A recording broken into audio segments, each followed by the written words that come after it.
Here before you today we have a very old Graflex speed graphic camera. This particular camera was made in the 1940s, late 40s to early 50s, and it is called a speed graphic because of the special curtain shutter that is between the lens and the camera. And here I'm just giving you kind of a 360 view of what one of these looks like. Leather hand strap. Here in the back is what is a sink for, it's called a bi-post sink for the old flash guns or the flash tubes that kind of sat to this one side of the camera, although this camera doesn't appear to have any brackets for the flash gun. This is the rangefinder, which is the way that these cameras focused. And of course you have a viewfinder here at the top that is dedicated usually to the lens inside. So with that said, let's open the camera. The button to release these cameras, if you should happen to have one or find one that you would like to operate, there is a leather covered button right here on the top of the camera. You simply push it down and this allows the front to open up, and these will snap in place just like this. Now you'll notice two things here. There is what is called an infinity stop here and here, and this is where the camera lens board and bellows move to and stops to align itself for focus. So if you notice these two small little O-ring things, they actually pinch together, and then you pull this out on the track and it's a little stiff, and you have to get these things lined up just right. There we go. And then it stops right against the these infinity stops here. And let's scoot the camera back just a little bit so we can see a little bit better. And so what we have is, first of all, let me just point out there's a little chart here that relates to the focal part of the shutter, which is behind in the camera. And this is sort of a gauge to be able to sort of line up for zone focusing. I'll show you a close-up of all of these here in just a minute. Part of the camera here is, of course, this is your lens and shutter, and you have obviously have the lens board, and these are considered to be view cameras, or excuse me, large format cameras, although this particular camera is a 2x3 size camera, which is really closer to a medium format size camera, but I'll explain the back here in just a minute.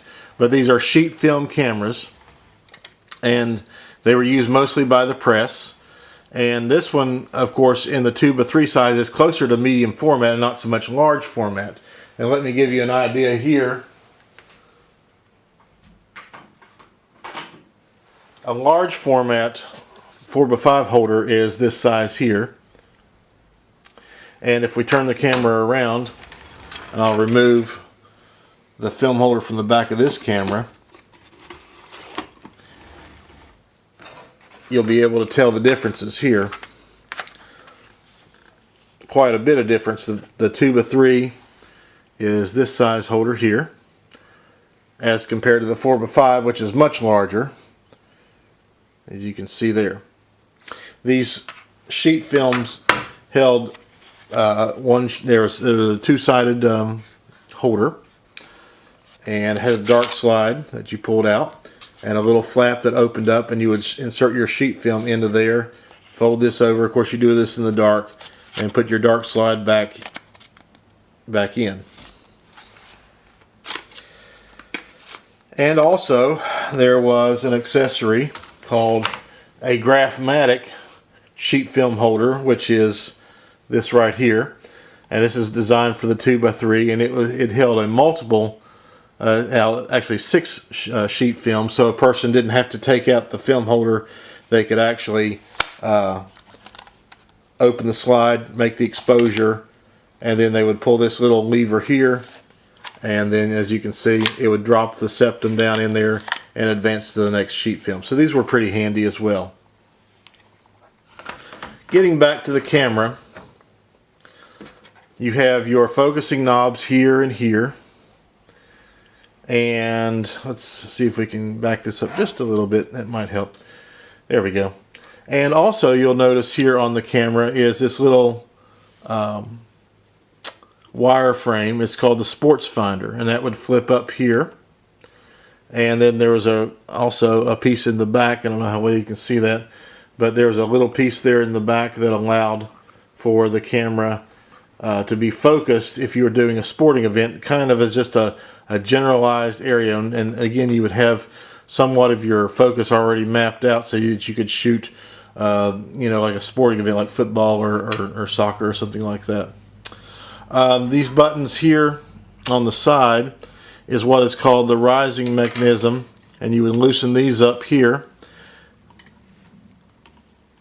And this camera hasn't been used for quite a while. I've had it in storage for a while, and this allows the lens actually to rise. So if you're actually using the ground glass back and your perspective is a little off and you didn't want to take it off the tripod, you could actually move the image up a little bit and be able to focus, or excuse me, be able to compose. And of course you can lock these down. They're just little thumb screws. And again, this is the rangefinder here on the side, and we will look at here in just a moment the focal plane shutter here. So let's do some close-ups now. Okay, the lens is, if you can tell, it's a Kodak lens. Actually, excuse me, it's a Kodak shutter. And it also is a Kodak lens. Some of these lenses were made by Sack. Graflex later on had their own brand of lens. But this is an earlier lens. It is a leaf shutter lens. You can see here there are the f-stops has a little slider here, and that controls the aperture. And then this particular shutter is divided up into higher and lower speeds. The higher speeds are here, and that goes from 25 to 300. And then you have your lower speeds. This one has a time, a bulb, 1, 2, 5, and 10. And in the older lenses, the speeds are not quite what the more modern lenses were. The shutter speeds. But this is the equivalent of what was back then. Right on top here is the shutter mechanism here. Pardon my hand, I know it's in the way, but here is the release here, and here is where you would actually cock the shutter. So let's move this down, and then to release right there. And if you can see it, right here is a small little hole for a cable release, and usually those were kind of wrapped around to the side. Later Graflex models had a small pneumatic shutter button right here so that a person wouldn't have to get their finger in the way of the lens by trying to trip the shutter. But the shutter is very simple and easy. You just arm the shutter by cocking it like so, and then you're able to turn the different speeds to whatever you desire, and then make the exposure. This particular lens does not have what is called a press focus. So to compensate for that, there is actually the time exposure, which allows the lens to stay open until you press the shutter again, and you're able to focus in the rear of the camera on the ground glass. And the lens is not coated, as you can tell, and so that makes for lower contrast images, but they didn't really have lens coatings back then. And we'll remove this lens board here, and you can see, if I can get it open there, you can see the back of the lens here. It's kind of a metal board that it's mounted into, and of course straight back into here is where the focal plane shutter would be.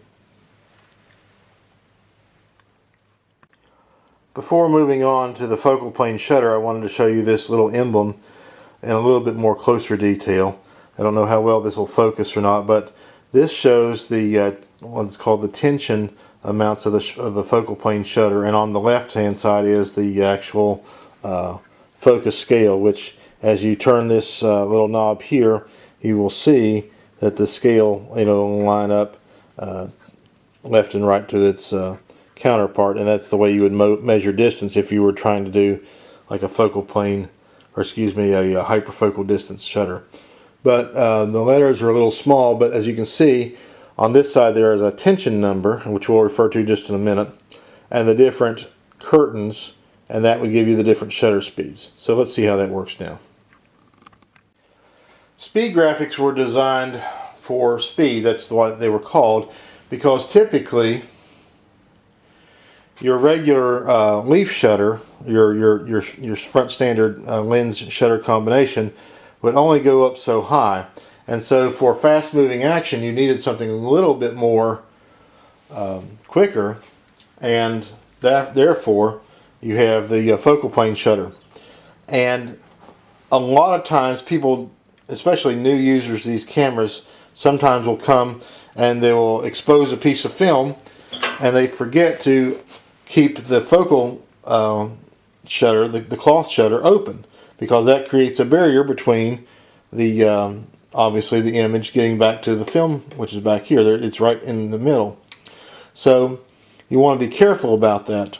Here is the winding mechanism here that we talked about, and that will allow you to let me get a better position, and that will allow you to wind the shutter. And here is the tension number that corresponds with the plate in the front that I showed you a minute ago. And as you wind, there's again different size slits of shutters. Obviously the faster one is a smaller slit, and as the shutter gets lower, the wider the slit becomes. And there again, this is the way you would trip it. You would leave your front lens on the time exposure, which would be iris open, or excuse me, the shutter open, and whatever f-stop you set right there, and then you would make your exposures accordingly. Now, let's go to the back of the camera. So this is what is considered a graphic back. There were two types of backs on this camera, and one is called the Graflex or the Graflock back, and there's also what's called the graphic back to it. If you notice here, there's a little button here that you depress, and this opens a small viewing area, and the ground glass is back here. And a lot of times on these 2x3 cameras you didn't really use the the ground glass to focus with, because it was so small and you have to have a magnifier for really good focus. So you would normally use the viewfinder, which is a little bit above here. Now the graphic back only accepts graphic holders like the one I showed you just a minute ago, which is this back here. So the only thing that this camera in this particular setup can shoot is the sheet film magazine, which you open and you slide in like so until it clicks and locks into place.